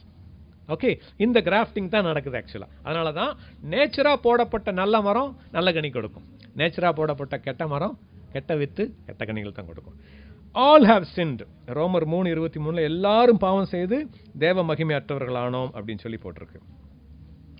All are born in sin, சங்கீதம் 51:5 நான் பாவத்தில் துர்க்கணத்தில் உருவானேன், என் தாய் என்னை பாவத்தில் கர்ப்பம் தரித்தாள். இப்போ ஒரு நான் ஸ்டேட்மெண்ட் கொடுக்க பாருங்க, இந்த ஸ்டேட்மெண்ட் வந்துட்டு அண்டர்லைன் பண்ணி வச்சுக்கோங்க. நீங்கள் பாவம் செய்வதனாலே நீங்கள் பாவிகள் அல்ல. நாம் சொல்றேன், என்னையும் சேர்த்து சொல்றேன். நாம் பாவம் செய்வதனாலே நாம் பாவிகள் அல்ல, நாம் பாவிகளா இருப்பதனாலே பாவம் செய்கிறோம். புரியுதா? அதோட நம்ம பாவம் செஞ்சதுனால பாவிங்க கிடையாது, நம்ம பாவிகள் அதனால தான் நம்ம பாவம் செஞ்சுட்டு இருக்கிறோம். Because we are not a sinner because we sin because we are sinners. இதுதான் இந்த ஓல்டு நேச்சரோட கரப்டபிள் நேச்சரோட காரியம். ஆனால் நியூ பர்த் வந்துட்டு இன்கரப்டபிள்.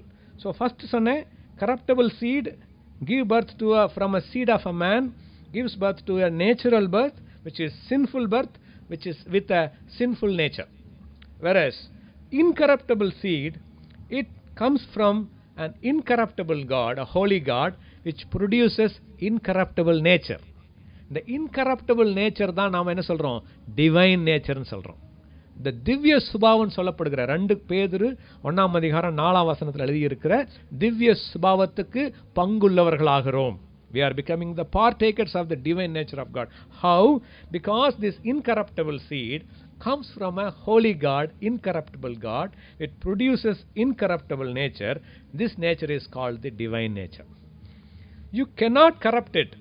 இந்த நேச்சரை பிசாசுனாலையும் சரி நம்மாலையும் சரி கரப்ட் பண்ண முடியாது. Because it's God's nature. You cannot corrupt it. Okay? It is this seed produces a new nature. That is a sinless nature, which cannot be corrupted at any time, in any way. இதோட அர்த்தம் தான் 1 யோவான் 3:9 தேவனால் பிறந்தவன் எவனும் பாவம் செய்யான். Because that incorruptible seed of a holy incorruptible God which produces an incorruptible nature in us, we cannot corrupt it. The seed produces a new nature which is a corruptless, incorruptible nature which you are not corrupted at any time, in any way. This new birth, how it is produces? It produces nothing but the life of Christ. This new life, new nature, new birth, எல்லாமே it produces Christ in us. That is why we are called as Christians. தமிழ்ல சொன்னல, கிறிஸ்துவின் வாழ்க்கை, கிறிஸ்துவில் வாழ்க்கை, life of Christ, life in Christ. That's why our life is a Christian life. Basically, when you call, your name can be anything. It can be Abdullah, Balasubramaniam, Peter, Abraham, எது வேணாலும் இருக்கலாம். But when you are a child of God, it is you are a Christian because Christ is living inside of us. If Christ is not living in of us, we cannot be called ourselves as Christians. By name we may be Christians, but by life we are not Christians. இந்த Christian life வெளியில கொண்டு வரக்கு தான் இத்தனை பாடும்.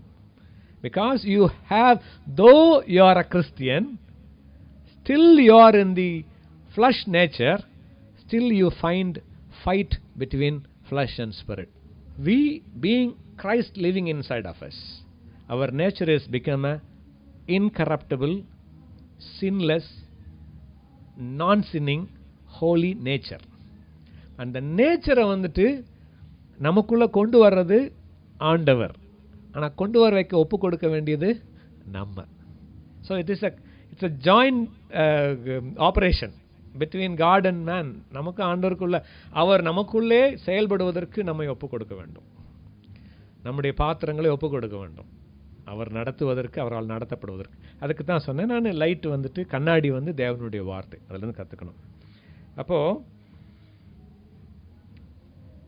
Christ made his living in a man or a woman. That's what called as a Christian. The life of Christ made a living inside of you and me. That is why we are special. நம்ம எப்பவுமே சொல்ல முடியல, நம்ம தேவனால் தெரிந்து கொள்ளப்பட்டவர்கள், நம்ம தேவனுடைய பரிசுத்தர், ராஜரீக ஆசாரிய கூட்டம், தேவனுடைய ரத்தத்தினால கழுவப்பட்டவர்கள், தேவனுடைய பிள்ளைகள், ராஜாதி ராஜாவினுடைய பிள்ளைகள், அத்தனையுமே உன்னதத்தின் சகல ஆசீர்வாதங்களும் கிறிஸ்துவுக்குள் தான் நமக்கு உண்டாகும். எபேசியர் 1ஆம் அதிகாரத்தில் கிறிஸ்துவுக்குள் உண்டான 12 வகையான ஆசீர்வாதங்களை பற்றி சொல்லப்படுகிறது. கிறிஸ்துவுக்குள் முன் குறிக்கப்பட்டோம், கிறிஸ்துவுக்குள் தெரிந்து கொள்ளப்பட்டோம், கிறிஸ்துவுக்குள் ஆசீர்வதிக்கப்பட்டோம், கிறிஸ்துவுக்குள் நேசிக்கப்பட்டோம், கிறிஸ்துவுக்குள் ஞானம் அடைந்தோம், கிறிஸ்துவுக்குள் புத்தியை கொடுத்தாரு, கிறிஸ்துவுக்குள் முத்திரிடப்பட்டோம், கிறிஸ்துவுக்குள் வெற்றியுள்ள வாழ்க்கை வாழ்கிறோம்னு சொல்லிட்டு கிறிஸ்துவுக்குள் தான் கண்டினியூஸாக இருக்கும். Your life and my life and your nature and my nature as a new life, as a Christian life, depends on the life of Christ in us. நமக்குள்ள வாழுகிற இயேசுவின் வாழ்க்கையை பொறுத்து அது அமைகிறது. So seed of man is corruptible. I will give a gist of it. Seed of man is corruptible. Birth of man is natural. Therefore, the nature of man is sinful. Connection. Seedக்கும் நேச்சருக்கும் லைஃபுக்கும் connection. Okay. Seed of a man is corruptible. Birth of a man is natural. Therefore, the man is sinful. Seed of God is incorruptible. The new birth is spiritual. Therefore, the new nature is sinless. ரெண்டு nature, ரெண்டு seat, ரெண்டு birth. ரெண்டு seat என்ன? Corruptible seat, incorruptible seat. ரெண்டு birth என்ன? Natural birth, spiritual birth. ரெண்டு nature என்ன? Sinful nature, sinless nature. What do you mean by new birth? Again, Jesus said in John 3:14-18 பார்த்தீங்கன்னாக்கா, எப்படியாக இந்த புது மறுபிறப்பின் அனுபவம் நமக்கு வருது. இப்போ நமக்கு எல்லாத்துக்கும் கேட்டால் நீங்கள் ஈஸியாக சொல்லிடுவீங்க. ஃபஸ்ட்டு நம்ம அதை தான் ஆரம்பித்தோம். எப்படி வந்துச்சுன்னா, இயேசு கிறிஸ்துவை நான் ஏற்றுக்கொண்ட பொழுது எனக்குள்ளே புதிய வாழ்க்கை வந்துச்சு. இயேசுவின் ரத்தத்தினாலே கழுவப்பட்ட பொழுது எனக்குள்ளே கிறிஸ்து வந்தார். இதுதான் அர்த்தம், இதுதான் அடையாளமே, இதுதான் அதோட முழு தாற்பயமே. அதுதான் அதோட பழைய ஏற்பாட்டில் ஒரு நிழல் காண்பிக்கப்பட்டிருக்கிறது. என்னாகமத்தின் புஸ்தகத்தில் 21ஆம் அதிகாரம் 5ஆம் வசனத்தில் நீங்கள் வேதம் வாசிக்கும் பொழுதும் பழைய ஏற்பாட்டில் வாசிக்கிறது எல்லாமே மோஸ்ட்லி நீங்கள் அது ஆவிக்குரிய துணை, ஆவியானோட துணையை கூட வாசிச்சிங்கனாக்கா எல்லாமே புதிய ஏற்பாட்டின் நிழலாக இருக்கும். Old Testament is a shadow, New Testament is a substance. Everything. வெண்கல சர்ப்பம் இயேசு கிறிஸ்துவை குறிக்கிறது. எவன் அந்த வெண்கல சர்ப்பத்தை நோக்கி பார்த்தானோ அவன் பிழைத்தான். கொள்ளிவாய் சர்ப்பம் எதை குறிக்குது? பாவத்தையும் மரணத்தையும் பிசாசையும் குறிக்குது. கொள்ளிவாய் சர்ப்பம் கடிச்சது, மரணம் அடைந்தார்கள். பாவமும் பிசாசு நம்மை தீண்டும் பொழுது நமக்கு மரணம். அப்போ எப்படி விடுதலை ஆகும்? நோக்கி பார்க்க வேண்டும். நோக்கி பார்த்ததினால் பிழைத்து கொண்டோம் ஐயான்னு பாட்டு பாடுறோம்ல, நோக்கி பார்க்க வேண்டும். வெண்கல சர்ப்பத்தை நோக்கி பார்த்தது போல இயேசு கிறிஸ்துவை நோக்கி பார்க்கும் பொழுது என்ன செய்கிறோம்? 3 காரியங்களை நம்ம அறிக்கையிடுகிறோம். அவர் மாம்சத்திலே வந்ததை அறிக்கையிடுகிறோம், மனிதனாக பிறந்ததை, நம்முடைய பாவங்களுக்காக மரித்ததை அறிக்கையிடுகிறோம், அடக்கம் பண்ணப்பட்டு உயிர் தெழுந்ததை அறிக்கையிடுகிறோம். We declare the death, burial and resurrection of Jesus Christ. இதுதான் இந்த வெண்கல சர்ப்பத்தில் நடந்துச்சு. Moses lifted up the serpent, disobedient people. When anyone bitten by the serpent, he had a choice. He could humble himself, and by a simple act of faith, by looking up and live. Option கொடுத்துட்டாரு. அங்கே வெண்கல சர்ப்பம் மேலே கட்டி வச்சிருக்குது. பாளையத்தில் இருக்கிற அத்தனை பேரும் பார்க்க முடியும். யாருக்கெல்லாம் கடிபட்டுச்சோ பொழைக்கணும்னு விருப்பப்பட்டாக்கா அதை நோக்கி பார்த்து பொழைச்சிக்கோ. Choice is hours. இயேசுவை நோக்கி பார்த்து பிழைப்பதோ, இயேசுவை உதாசீனப்படுத்தி பாவத்தில் மரித்து நரகத்துக்கு செல்வதோ, இட் இஸ் அவர் choice. We made a choice. God has given. அவன் நோக்கி பார்க்கலன்னு சொன்னான்னாக்கா இட்ஸ் அப் டு ஹிம். சாகலாம், no problem. Even so the son of man must be lifted up. அதனால தான் ஆண்டவர் சொல்றாரு, சர்ப்பமானது மோசேயினால் வனாந்தரத்தில் உயர்த்தப்பட்டது போல மனுஷகுமாரனும் உயர்த்தப்பட வேண்டும். யோவான் 3:14, 15, 16, 17, 18. அதில் தான் அன்பை குறித்து சொல்றாரு. தேவன் தம்முடைய ஒரே பேரான குமாரனை தந்தரில் இவ்வளவாய் உலகத்தில் அன்பு கூர்ந்தார். எதற்கு? நாமத்தின் மேல் விசுவாசம் உள்ளவர்கள் யாரும் கெட்டு போகாமல் நித்திய ஜீவனை அடையும்படிக்கு. ஒரே பேரான குமாரனை விசுவாசிக்கிறவன் எவனோ, அவர் உயர்த்தப்பட்டதை விசுவாசிக்கிறவன் எவனோ, அவருடைய மரணத்தை விசுவாசிக்கிறவன் எவனோ, அவருடைய அடக்கம் பண்ணப்படுதலை, உயிர்த்தெழுதலை, அவருடைய வல்லமையை, அவருடைய இரத்தத்தின் பரிகாரத்தை ஏற்றுக்கொள்கிறவர்கள் எவர்களோ அவர்கள் தேவனுடைய பிள்ளைகளாக இருக்கும்படிக்கு அவர்களுக்கு அதிகாரம் கொடுக்கிறார். அவர்களுக்கு நித்திய ஜீவனை கொடுத்து இவ்வளவாய் உலகத்தில் அன்பு கூர்ந்தாருன்னு பார்க்குறோம். So the only mean of life in the wilderness was the bronze serpent. வெண்கல சர்ப்பம் எப்படி அந்த சாபமான டைமில் ஒரே பரிகாரமாக இருந்ததோ, அதே போலவே இயேசு கிறிஸ்துவின் மரணமும், கல்வாரி சிலுவையிலே இயேசு கிறிஸ்துவின் மரணமும் புதிய வாழ்க்கைக்கான ஒரே வழியாக இருக்கிறது. புதிய வாழ்க்கைக்கான ஒரே வழியாக இருக்கிறது. ஆண்டவருடைய வல்லமையை பெற்றுக்கொள்ளவும், அவருடைய இரத்தத்தினாலே கழுவப்படவும், அவருடைய நாமத்தின் மேலே விசுவாசம் வைக்கவும் நாம் செய்ய வேண்டியதெல்லாம் நோக்கி பார்க்க வேண்டிய காரியம். நோக்கி பார்த்து விசுவாசித்து ஏற்றுக்கொள்ளும் பொழுது நாம் புதியவர்களாக மாற்றப்படுகிறோம். பிளான் ஆஃப் சால்வேஷனில் இதையே பாயிண்டாக சொன்னோம் 2-3 வீக்ஸ் கேகோ. தேவன் பாவிகளை நேசிக்கிறார். நானும் பாவி தான், என்னையும் நேசிக்கிறார். ஆனால் என்ன நானே மீட்டுக்கொள்ள முடியாது. பாவத்தில் மரித்து போயிருக்கிறேன். பாவத்தில் மரித்து ஒன்றுமே பண்ண முடியாத நிலைமையில் இருக்கும் பொழுது என்னுடைய பாவங்களுக்காக இயேசு மரித்தார். அதை நான் விசுவாசிக்கும் பொழுது ரட்சிக்கப்படுகிறேன். இந்த ரட்சிப்பும் மறுபிறப்பும் ஒரே காரியம் ஆக்சுவலாக. ஆனால் அந்த ரட்சிப்பு நடந்த பிறகு நமக்கு ஏற்படுகிற காரியம்தான் மறுபிறப்பின் அனுபவம். Death, burial and resurrection of Jesus Christ, we have to believe. 1 கொரிந்தியர் 15:3-4 இப்போ என்ன பண்ணணும்? ஒரு பாவி புதிய பிறப்பை அடைந்து கொள்ள வேண்டுமானால் இயேசு கிறிஸ்துவனிடத்தில் 1 கொரிந்தியர் 15:3-4 இயேசு கிறிஸ்துவனிடத்தில் விசுவாசத்தோடு கூட வர வேண்டும். A sinner must come to Jesus Christ by faith, believing that இயேசு என்னுடைய பாவங்களுக்காக மரித்தார். 1 கொரிந்தியர் 15:3, ஏசாயா 53:1-12 வரைக்கும், சகரியா 13:6 இந்த வசனங்கள் எல்லாமே கிறிஸ்து நமக்காக மரித்ததை குறிக்கிறது. ரெண்டாவது, he was buried, மரித்தார் அண்ட் அடக்கம் பண்ணப்பட்டார். 3 நாள் கல்லறையில் வைக்கப்பட்டார். அதுதான் வந்துட்டு physical proof of his complete death. சில ரிலிஜியன்ஸில் சொல்லிக் கொடுப்பாங்க, அவர் தொங்கிட்டு தான் இருந்தார், அவர் சாகலை, மயக்கத்தில் இருந்தார், தூதர்களை எடுத்துகிட்டு போயிட்டாங்கலாம் சொல்லுவாங்க. பட் அவர் மரித்தார், அடக்கம் பண்ணப்பட்டார், rose again on the 3rd day according to the scriptures. ரோமர் 1:16. இந்த சுவிசேஷம் தான் நமக்கு ரட்சிப்பை கொண்டு வருகிற சுவிசேஷம். இந்த சுவிசேஷத்தை விசுவாசிக்கும் பொழுது நமக்கு ரட்சிப்பு உண்டாகிறது. சுவிசேஷம் இருந்தும் பிரயோஜனம் கிடையாது, வெறும் விசுவாசம் மட்டும் இருந்தும் பிரயோஜனம் கிடையாது. நான் விசுவாசிக்கிறேன், மனம் திரும்ப மாட்டேன் அப்படின்னாலுமே பிரயோஜனம் கிடையாது. நான் மனம் திரும்பிட்டேன் ஆனால் இயேசு கிறிஸ்து தான் மரித்தாருங்கிறத நம்ப மாட்டேன் அப்படின்னாலும் பிரயோஜனம் கிடையாது. There has to go through both. You have to turn towards Christ, believing in Christ, coming towards God, then you will be saved. Sinner must come to Christ by faith. That means the new birth is found in that. யோவான் 3:16 எழுதியிருக்கு, அப்போஸ்தலர் 4:12 எழுதியிருக்கு. ரட்சிக்கப்படும்படி அவருடைய நாமமே அல்லாமல் வேறொரு நாமம் கட்டளையிடப்படவில்லை. There is no name. No name. ஆண்டவருடைய பிள்ளைங்களுக்கு இந்த சென்டென்ஸில் டவுட்டே கிடையாது. 3:16 யோவான் 3:16, அப்போஸ்தலர் 4:12.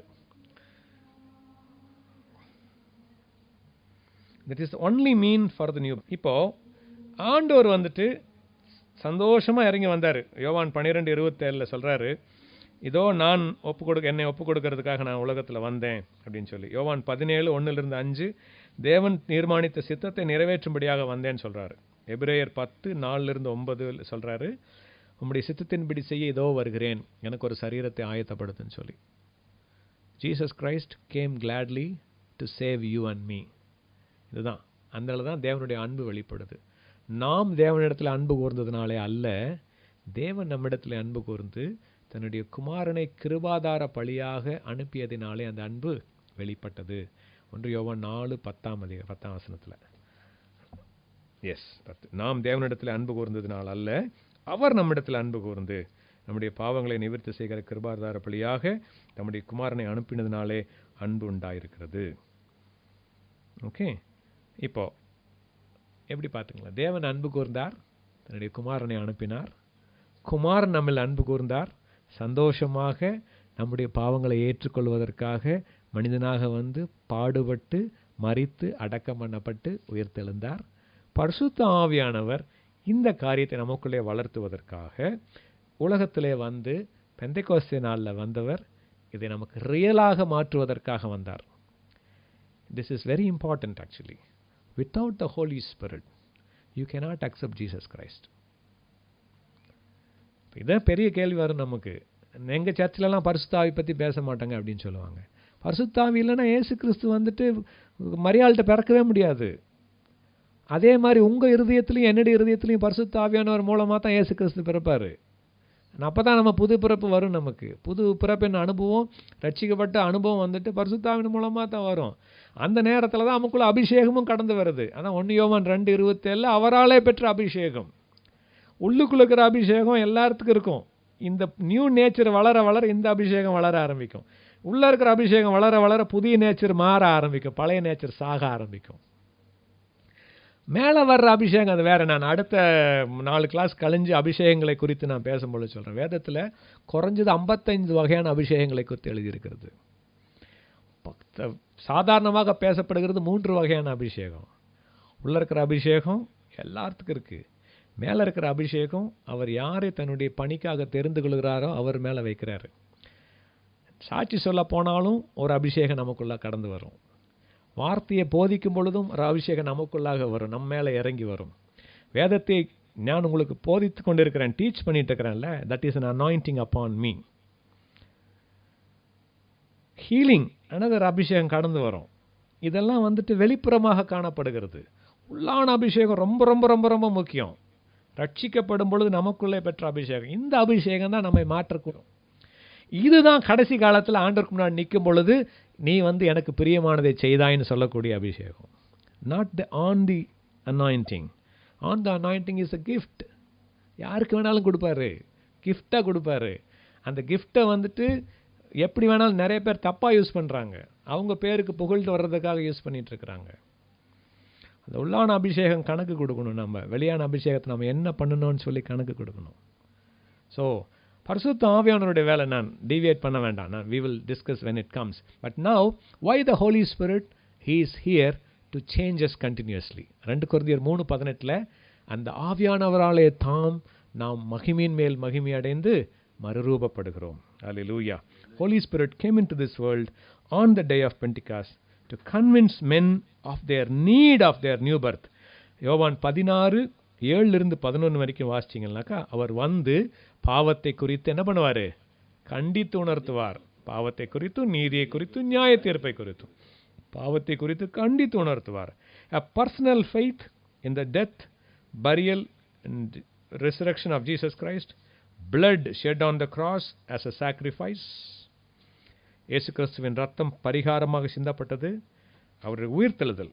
இதை நாம் அறிக்கையிடும் பொழுது, விசுவாசிக்கும் பொழுது, இவைகளை அறிக்கையிடும் பொழுது நாம் ஆண்டவரை இயேசுவாக இரட்சகராக ஏற்றுக்கொள்கிறோம். ஏற்றுக்கொள்ளும் பொழுது பரிசுத்த ஆவியானவர் நமக்குள்ளே அந்த புதிய பிறப்பின் அனுபவத்தை கொண்டு வருகிறார். கடைசியாக முடிக்க போகிறோம். எப்படி இருக்கு நமக்குள்ள மறுபிறப்பின் அனுபவம் இருக்கிறது என்பது எப்படி வெளியிலே தெரிய வரும்? What are the proof that you are born again? This should be seen. 3 வகையான ப்ரூஃப் இருக்கு. ஒன்று வந்து inward proof, outward proof, outgoing proof. சொல்கிறேன் எப்படின்ட்டு. inward proof, outward proof, outgoing, proceeding proof. Okay.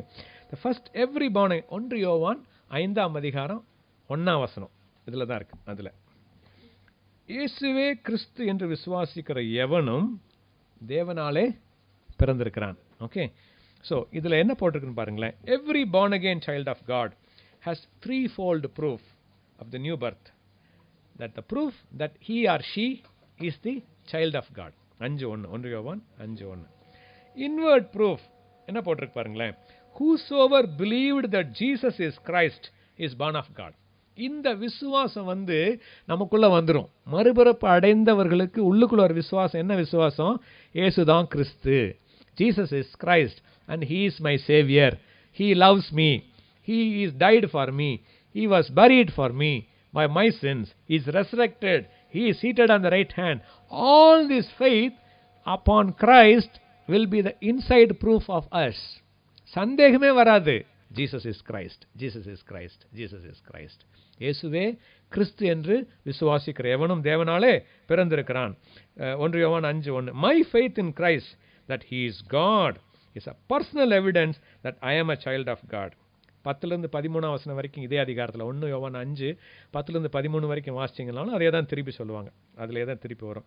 நான் தேவனை விசுவாசிக்கும் பொழுது இயேசு கிறிஸ்து மாம்சத்திலே வெளிப்பட்ட தேவன், என்னுடைய இரட்சகர், எனக்காக சிலுவையிலே மரித்தார் விசுவாசிக்கும் பொழுது உள்ளான ப்ரூஃப்.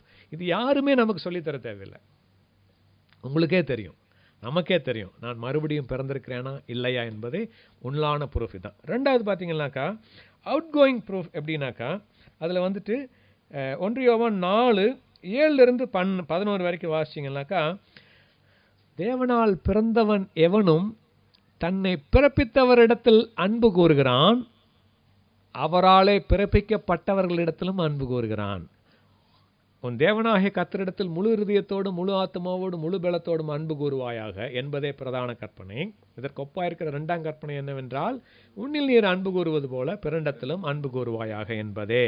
அப்போ இயேசு தேவன் இவ்விதமாய் நம்மிடத்தில் அன்பு கூர்ந்திருக்க நாமும் ஒருவரிடத்தில் ஒருவர் அன்பு கூற கடனாளிகளாயிருக்கிறோம். The outgoing proof will be you will love your brethren, you will love your neighbor, you will now love your fellow men, you will love your அந்த தேவனுடைய அன்பு ரோமர் 5:5 எழுதியிருக்கிற அன்பு, தேவனுடைய அன்பு நமக்குள்ளே ஊற்றப்பட்டிருக்கிறபடியினாலே இந்த அன்பு மற்றவர்களிடத்திலே வெளிப்படும். சரியா? இது தேவனுடைய சாயல், தேவனுடைய சுபாவம் இருக்கிறதுனால, because of the new nature, the sinless nature will make you to love others. இன்னொரு விஷயம் சொல்கிறேன், மாம்சத்தின்படியாக நம்ம யாரையும் நேசிக்கவே முடியாது. It is true love, agape love, doesn't come from our sinful nature. It is God who is in us, loves others. இதுதான் truth. எனக்குள் இருக்கிற கிறிஸ்து, நமக்குள்ளே வாழ்கிற கிறிஸ்து, நமக்குள்ளே வாழ்கிற தேவன் நம் மூலமாக பிறரை நேசிக்கிறார். இதுதான் ட்ரூத்.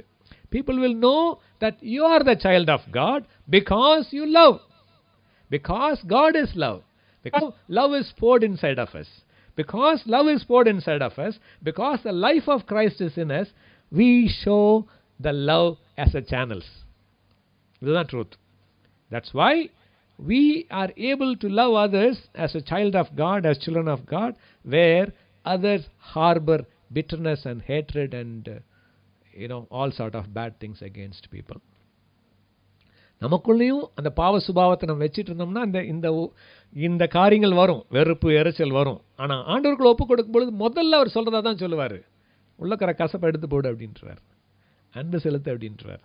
அவருடைய அன்பு, it is God who loves through us. Actually we are not capable of doing this in our flesh. We have to let God love through us. சரியா? ரோமர் 5:5 எழுதியிருக்கிறது அதுதான். மூணாவது பார்த்தீங்கன்னாக்கா everyone that does righteousness is born of God. This is the outward proof. You will be showing the fruit of righteousness. நீதியாகிய கனி நம்மிடத்தில் வெளிப்படும், பரிசுத்த ஆவியானவருடைய கனி நம்மிடத்தில் வெளிப்படும், உத்தமமும் உண்மையுமாகிய கனிகள் நம்மிடத்தில் காணப்படும், நீதி நம்மிடத்தில் காணப்படும். Righteousness is born of God. 1 யோவான் 2:29 வாசிங்க.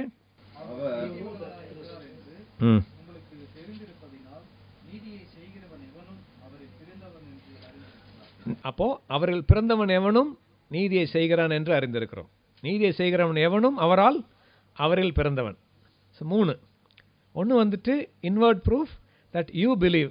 1 யோவான் 5:1 இயேசுவே கிறிஸ்து என்று விசுவாசிக்கிறவன் எவனும் தேவனாலே பிறந்திருக்கிறான். இன்வர்ட் ப்ரூஃப், அவரால் பிறப்பிக்கப்பட்டவரிடத்தில் அன்பு கூறுகிறவர்கள் தேவனாலே பிறந்தவர்கள். That is the outgoing proof. That is 1 யோவான் 4:7-11 வரைக்கும் இருக்கு. 20-21 வசனத்தை வாசிச்சிங்கன்னாக்கா தேவனிடத்தில் அன்பு கூறுகிறேன் என்று ஒருவன் சொல்லியும் தன் சகோதரனை பகைத்தால் அவன் பொய்யன். தான் கண்ட சகோதரனிடத்தில் அன்பு கூறாமல் இருக்கிறவன் தான் காணாத தேவனிடத்தில் எப்படி அன்பு கூறுவான்? தேவனிடத்தில் அன்பு கூறுகிறவன் தன் சகோதரனிடத்திலும் அன்பு கூற வேண்டும் என்ற இந்த கற்பனையை அவராலே நாம் பெற்றிருக்கிறோம். This commandment is from God, Jesus Christ. யோவான் 15 அதிகாரத்தை வாசிச்சிங்கனாக்கா நான் உங்களிடத்தில் அன்பாக இருக்கிறது போல நீங்களும் மற்றவங்களை அன்பாக இருங்க அப்படின்னு சொல்கிறாரு. ஒருவர் அன்பாக இருங்கள் என்ற புதிய கட்டளையை உங்களுக்கு கொடுக்குறேன், புதிய கற்பனையை உங்களுக்கு கொடுக்குறேன்னு சொல்கிறார். ஸோ இந்த 3 ப்ரூஃபும் இருக்கும். Inward proof, outward proof that we will be the righteousness of God, outgoing proof, flowing proof, that is come forth, the proof that is coming forth. உள்ளான அடையாளம் ஆதாரம், வெளியான ஆதாரம், வெளியே ஏறுகிற ஆதாரம், வெளியே செல்லுகிற ஆதாரம், புறப்பட்டு செல்லுகிற ஆதாரம். இந்த 3 காரியங்கள் நமக்குள்ளே காணப்பட வேண்டும். If you don't have this threefold proof, now it is the time, let me finish this, now it is the time to kneel down and accept Jesus Christ as your personal Savior by faith, in His death, burial and resurrection. Ask the Holy Spirit to grow the new nature in us, and let God work, live and love through us, in us and through us. God bless you.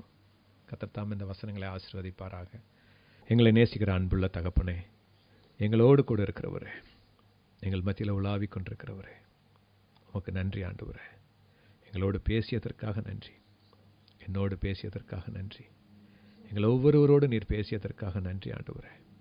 மறுபிறப்பை குறித்து நீர் எங்களோடு பேசினீரப்பா. ஒருவன் மறுபடியும் பிறவாவிட்டால் அவன் பரலோக ராஜ்யத்தை காண மாட்டான் என்று மெய்யாகவே சொன்ன எங்கள் ஆண்டவர் இயேசுவே, மறுபடியும் பிறந்த அனுபவம் எங்களுக்குள்ளே தினசரி அனுபவமாய் மாறட்டும் ஆண்டவரே. நிமிடந்தோறும் நடக்கிற அனுபவமாய் மாறட்டும் ஆண்டவரே.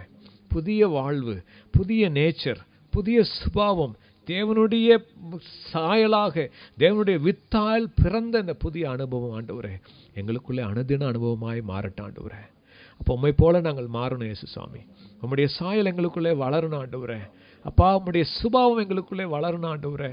ஆண்டவரே, பாவ சுபாவம் அடக்கப்பட வேண்டும் ஆண்டவரே, அழிக்கப்பட வேண்டும் ஆண்டவரே. எங்கள் சுயம் சாக வேண்டும் ஆண்டவரே. எங்கள் சரீரத்தின் இச்சைகள், ஆசைகள், மாம்சம் சிலுவையிலே அறையப்பட ஒப்புக் கொடுக்கிறோம் ஆண்டவரே. இயேசுவே எங்களுக்கு கொடுக்கிறோம் அப்பா. எங்கள் வார்த்தைகளை உம்முடைய சமூகத்தில் சமர்ப்பிக்கிறோம். அப்பிரயோஜனமான ஊழியக்காரன் ஐயா, என்னுடைய வார்த்தைகளிலே தவறாய் பேசியிருப்பேனானால் தயவாய் என்னை மன்னியும் ஆண்டவரே. கழுவி பரிசுத்தப்படுத்தும். எங்களுடைய வார்த்தைகள், நாங்கள் கேட்ட வார்த்தைகள் உம்முடைய ஆவியானவருடைய ஆளுகையின் கீழாய் வரும்படியாய் ஒப்புக் கொடுக்கிறோம். இயேசுவின் ரத்தம் இதை மூடிக்கொள்ளட்டும். இயேசுவின் ரத்தம் வந்த ஒவ்வொருவரையும் மூடிக்கொள்ளட்டும். ஒவ்வொருவருடைய குடும்பங்கள், ஒவ்வொருவருடைய ஆவி, ஆத்மா, சரீரம், ஒவ்வொருடைய அனுபவ வாழ்க்கை, கிறிஸ்தவ வாழ்க்கை, ஜீவியம் இயேசுவின் ரத்தத்தினாலே மூடப்படுவதாக. ஆண்டவரே, எங்களை கொண்டு நீர் செய்ய நினைத்ததை நீர் செய்வீராக என்று ஒப்புக் கொடுக்கிறோம். இந்த இடத்துல நம்முடைய எழுப்புதலை கட்டளையிடுவீராக, அதுக்கு எங்களை பயன்படுத்துவீராக.